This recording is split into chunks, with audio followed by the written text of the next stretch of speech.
Hello. Welcome once again to Off the Shelf, Books on Tour. Very unique book today. Salem, legendary locals. Unique in that where would it go in a library or bookstore? It's historical, it's now. It's interesting, it's reference. It's not a novel, it's not fiction. If you were looking for it, where would you find it? My daughter took a very good photo at Barnes & Noble, and it's in the travel section. It's also in the history section, but they also have a few copies in the travel section. So they had the same conundrum that I did. That, exactly. You know, it is unique in itself that it's very full of information, old and new. Mm-hmm. But if you needed to find it, I didn't know where they would tuck it, so it's nice. I would say it's more historical, and certainly current too, because it starts from the 1600s, and you know there are people from the 1600s up to the present day. Mm-hmm. Now, did you decide to write it, or did somebody approach you and ask you? I was asked. Partly by Arcadia Publishing and partly by Nelson Dion, who, although he didn't write anything in the book, he was responsible for helping us with the photographs. Mm-hmm. And I was asked by him and Arcadia to work with Jerome Curley. Is it a series? For Arcadia, it is. Mm-hmm. They have all different places and towns and villages and major cities in the Legendary Locals series. However, there's a good possibility there may be a volume 2 for Salem. But in today's world of technological wonderfulness, where people don't know how to research, don't have time to research, I could see a high school student being given an assignment in which this would be reference beyond belief. It is a good resource. They would learn, it could possibly wet their whistle to learn more, and learn a bunch, not just one particular, because when you're doing research, you know, you read about one guy and the rest of them sort of fall on their way because this man is so fascinating. That's right. Well, I think what's interesting too about the book is that the chapters, the way we kind of broke it up, and there's 147 people in this book, and that was believe me, that was quite an ambitious undertaking. People get mad at you for leaving them out? Oh God, yes. That's why there may be a volume 2. Truthfully. But we broke it up into chapters, starting with the history and the historical people in Salem. Which I think people would assume it's all about the witches, because that's what most of them are. And, you know, it's so funny because wherever I go and anyone asks me about this book, the first thing I always say is, yes, there was a debacle in Salem and Danvers, because it did happen primarily in Danvers, as you know, Rebecca Nurse, for instance. And it was a debacle. However, one thing, but that only lasted 9 months in 1692. For 9 months, Salem is remembered for that, for the witchcraft trials, and Danvers too, unfortunately. But what I try to constantly showcase about Salem is that we have an amazing legacy of maritime history, architectural history, and our literary history.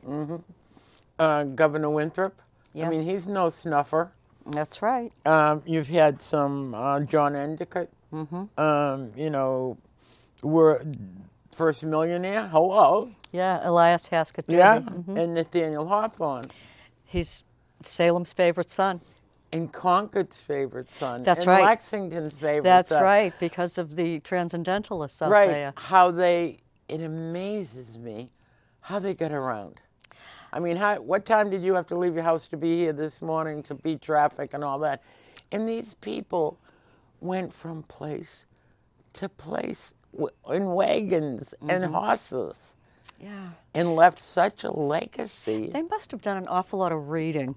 That's the only thing I can think of, because everything took so long in those days to get One of the greatest books I've ever read, and I never can remember the name of the title, but it was a memoir of them as young people. Hawthorne, Alcott, Thoreau, Emerson. And how they, and what they did was, you would invite me to your house on Sunday. Now there's no television, there's no iPad, there's no radio. And the theme of the day would be woodlands. And Thoreau would write a poem about the woodlands, and Alcott would write a story about the woodlands. And each would prepare. They were their own entertainment. That's right. And at the end of their Sunday afternoon, King of the Hill would come out who had the best story or the best poem or the best sonnet. And it was kind of nice to see what it was like for them when they were young. Yeah, it was kind of like a sell-on. You know, I mean, it was that old-time, gracious, great type of communication and good company. And they always wrote. They always took notes. They always remembered their specialty and the specialty of the other one. They were always trying to do one-upsmanship. Yeah, I could see they're still doing it, and even in Salem today. Yeah, but that's not, to be challenged is not a bad thing. No, it is not. You don't want to get sedate and forgetful and just know how to push buttons. I think that's why I have a phobia of buttons. I don't do buttons well. Good. One of your favorites is Samuel Sewell. Sewell. Judge Sewell, yes. And that picked out because of the trials, because he was man enough to apologize, which most people don't know. And in that time and space, that was astounding. And I think that he should be remembered for being that man rather than this man. But he got around as much as Hawthorne. He was amazing. He wrote the history of Woburn, and up until 1989, 90s. It was the only written history we had of my community, which is about 10 to 20 miles up the road. Right. And he was extremely prolific in his writing. And again, it wasn't easy to write then. It wasn't easy to publish then. He was a fascinating man, Judge Sewell. I mean, not only for what he's known for, particularly in the book, but also the fact that, I mean, he was very erudite. You know, he was very, you know, he was a ladies' man. I don't mean to say he was a womanizer, but the women loved him, and even in old age, he married. You know, remarried, and I mean, he went back to England, and you know, he's just a fascinating man. But that was a time when a gentleman was a gentleman. Yes, they were bred to behave, to treat a lady, and the ladies were supposed to act like ladies too. That's right. So it's kind of an era. I mean, he reminds me, although he's not as an attractive man, Burl Ives. Yeah. With a woolen coat and a velvet collar, you know, that kind of a gent. That in Mother of Heavenly Days, he got around and he left a legacy of literature. Certainly did. Without the printing press, without a computer, without a memory stick. That is absolutely astounding to me that they could be that productive against all. I go nuts when I can't find a pencil. I hear you, believe me, I hear you. And paper was so very valuable. They didn't scratch pad and throw away like we did. That's right. What you then look like putting the book together, how many scratch pads did you have? You have no idea. The research, the interviewing, the people who were alive or the relatives of those who have passed on, or descendants of some of these famous people. I mean, it was just... It was endless. It was a labor of love. It really was. So you enjoyed it. It was hard, but... It was brutally difficult, much more difficult than I ever anticipated. And I've done 3 books prior to this, different, totally different subjects. And but I have to say, this one was because I love Salem so much. This truly was a labor of love. Despite the challenges, it was a labor of love. And you have enough interest that you might do the second one? Yeah, I know, I'm crazy.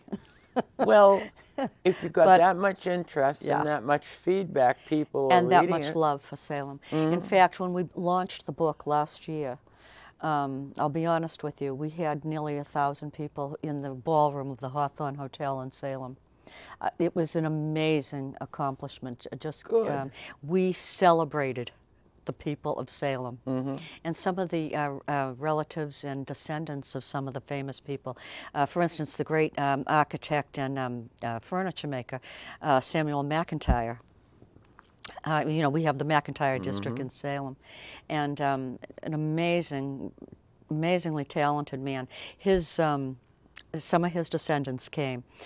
They were from out of state too, and they came for the evening, and it was just an amazing event. It was a huge party. Good. And we had Mamadou Diop, who is an African drummer and fusion type artist. He played some music. We had Julie Dorothy, who's also in the book. These people are all in the book.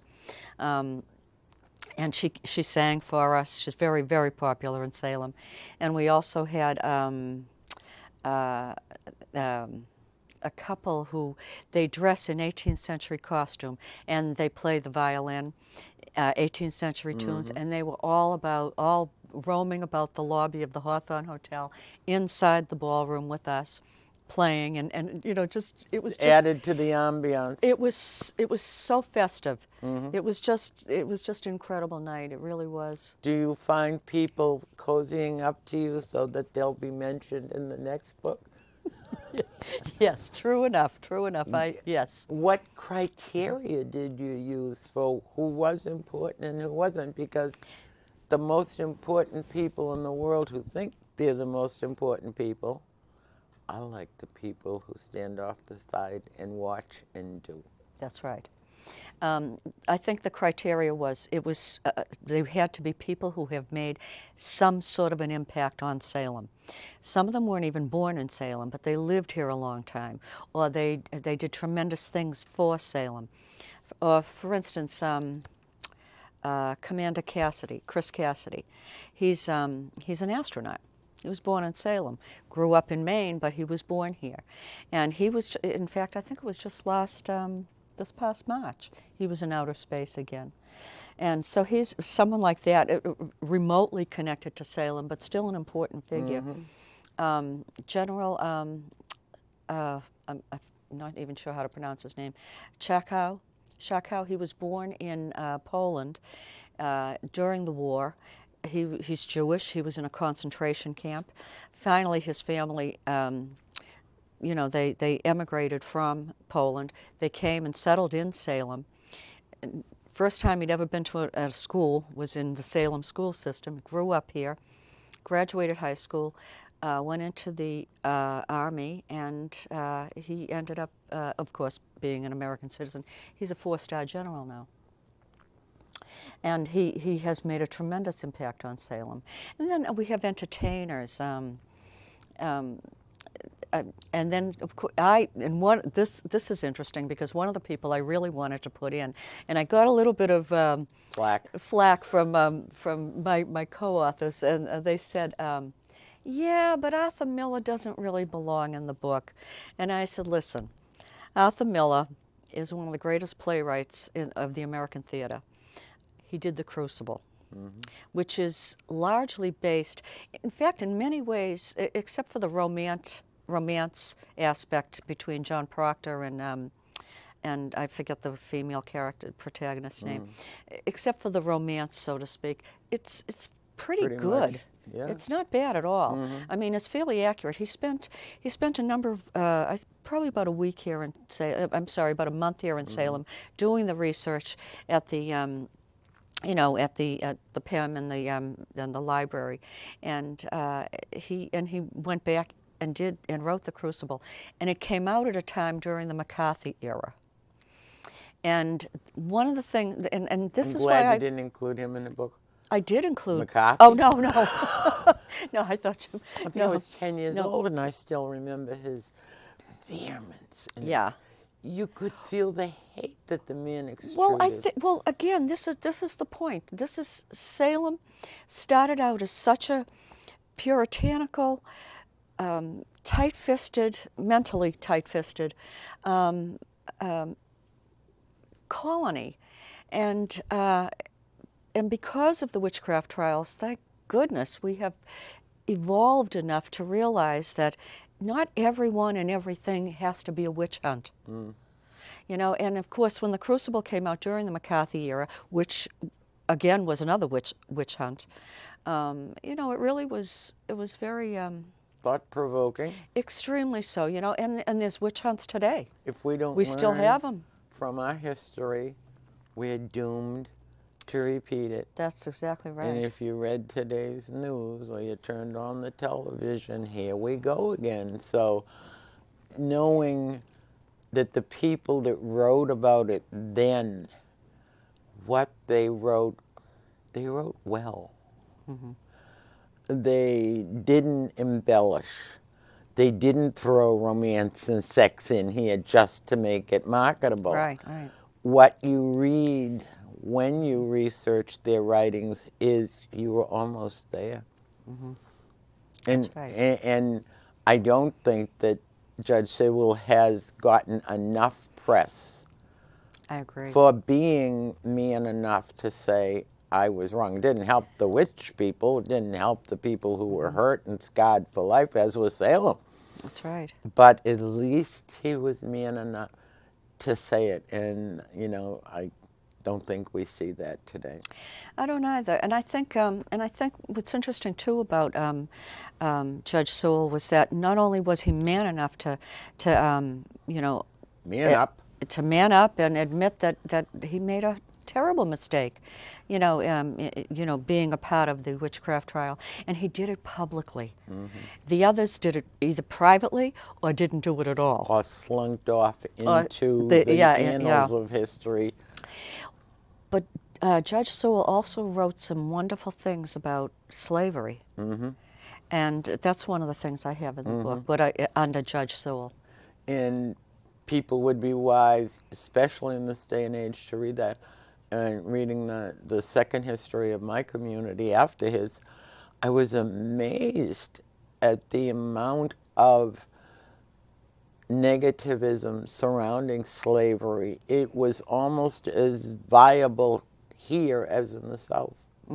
There were those who, and there were those who not. right? And the friction was unbelievable. And of course, growing up in our history books, growing up, we thought that the North, you know, they were so noble, you know, they were against slavery. They weren't so much against slavery. I mean, I don't think they were for it. I think there were a lot of abolitionists up here, but I think the main thing too is the fact that they didn't want the Union divided. And I think that's why most Northerners went to war during the Civil War. My great-great-grandfather died at the Battle of Petersburg, and that's my great connection, and and it means a lot to me. It does. You know, and but it was to keep the Union together, to keep the country together. That was their reason for going to war in the North, more so than just the issue of slavery, and I think that's fascinating. Tilden and Harris. Tilden won the electoral vote. Harris won the popular vote. And they met and they said, oh, what are we going to do? And again, Mr. Tilden, who is right up there with Mr. Sewell as far as I'm concerned, he said, the Northern soldiers are being terrible down south. They're pillaging, they're burning, they're raping, they're running around pounding. That's war. I will give you the presidency if you will bring the Northern troops back. And he said, hey, that's a deal. You never heard about Tilden again. He slipped off into infamy. And Mr. Hayes only served one because the people that supported him said, are you crazy?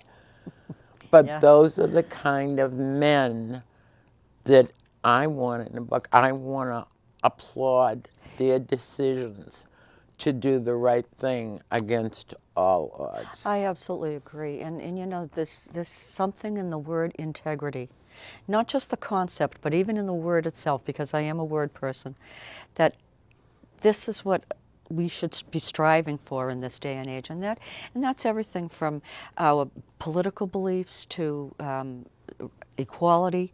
In every aspect that's out there today, we really need to show more integrity. And respect, and it's not Tina Turner shaking her head, spelling it out loud. That's what I tell kids all the time. Well, I think it's that moral compass we need to. Yeah. Was there anything in your research that astounded you, surprised you? I didn't know that. Oh, yeah. Oh, yeah. Yeah, there were a lot of things. I can't think of any off the top of my head. I'm looking at the cover to see if... Oh, one thing I can tell you, Laurie Cabot, the Witch of Salem, I was petrified to meet her Oh, because she's delightful. she's fabulous. And she's funny. She's Yes, warm. yes. She was extremely kind to me. I was so surprised because I'm not really superstitious, but I have my own belief system. You know, in a traditional belief system in this world and in this country. And I was a little bit nervous. I don't know. I had concepts of evil and all this and that. And when I met her, I was so surprised. She was darling. But that's her belief. Right. And she extrudes it, and witches aren't bad. And the media coverage and the pointed hat and the spells and everything, that's not what they believe in good. They believe in positive. I could go on for half an hour and tell you the good things that she and her covenant have done in the best interest of Salem, Danvers, and the world. And she's been very active in animal rights as well as children with, you know, special needs. So it's not just the witchcraft thing. And she continues. She never wanes. Never. She doesn't seem to ever get tired. I want that potion. Thank you very much. I'll take that, yeah. Yeah, and she's a writer. I'd give anything to have her come in and sit with us, but for some reason or other, she's very... But that's good for her because she sets her boundaries. She won't let her popularity oversee what she believes because she believes that it's do good, not sit there and bask in it, which again is to her. How have the sales of the book gone? Because it's regional, of course, people in Salem buy it up like crazy. Although even people overseas have been buying it, I've noticed. Oh, and be surprised. They just had a family here from Wyoming. And that's all they wanted to do was spend time in Salem. They came for Halloween in Salem. Oh, gosh. And they had read up on it. So we have a viewership that's quite extensive. And anybody that wants to come to Salem and learn historically about Salem and its people should go to your library with books on Amazon. And Oh, it's definitely on Amazon, yeah. And it's in probably just about any major bookstore. Well, Yeah. will you come back with number 2? I would love to. We'll check you for bruises. Yeah, Thank you very much for bringing it to us. What a pleasure. Interesting. Thank you for and having thank me. you for helping me to learn more. That's it for today. Off the Shelf, Books on Tour. Legendary Locals of Salem. Dorothy Malcolm's been our guest. Veronica Andrews, your host. Bye.